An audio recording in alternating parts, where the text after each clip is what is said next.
মার্কিন president Donald Trump হুমকি দিয়ে বলেছেন ইরানে আজ কঠোর আঘাত হানা হবে।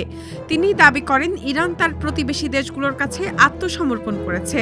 ট্রাম্প নিজের মালিকানাধীন সামাজিক যোগাযোগ মাধ্যম ট্রুথ সোশ্যালে ৭ মার্চ শনিবার বলেন, ইরান মধ্যপ্রাচ্যে প্রতিবেশীদের কাছে ক্ষমা চেয়েছে এবং আত্মসমর্পণ করেছে, আর তাদের দিকে হামলা চালাবে না বলে প্রতিশ্রুতি দিয়েছে। তার দাবি, যুক্তরাষ্ট্র ও ইসরায়েল বিরামহীনভাবে হামলা চালিয়ে যাওয়ায় এই প্রতিশ্রুতি এসেছে।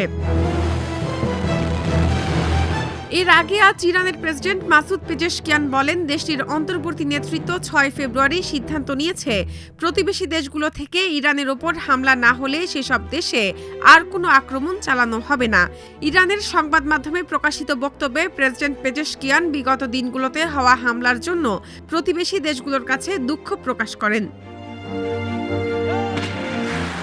এদিকে মার্কিন প্রেসিডেন্ট ডোনাল্ড ট্রাম্পের হুমকির পর ইরানও হামলা চালানোর জন্য নতুন মার্কিন স্থাপনা খুঁজছে বলে জানিয়েছেন ইরানের একজন কর্মকর্তা।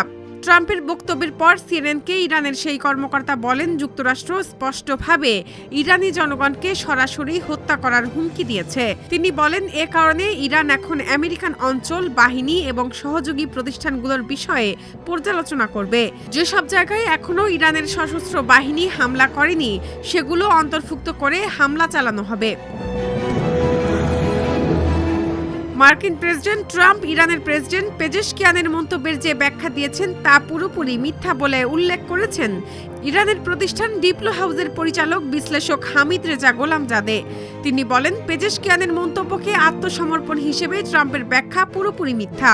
বিশ্লেষক হামিদ রেজা বলেন, ইরান তার প্রতিবেশীদের কাছে অনুরোধ করছে তারা যেন আমেরিকা বা ইসরায়েলকে সহযোগিতা না করে এবং তাদের ভূমি বা আকাশসীমা ব্যবহার করে ইরানের ওপর আক্রমণ করতে না দেয়।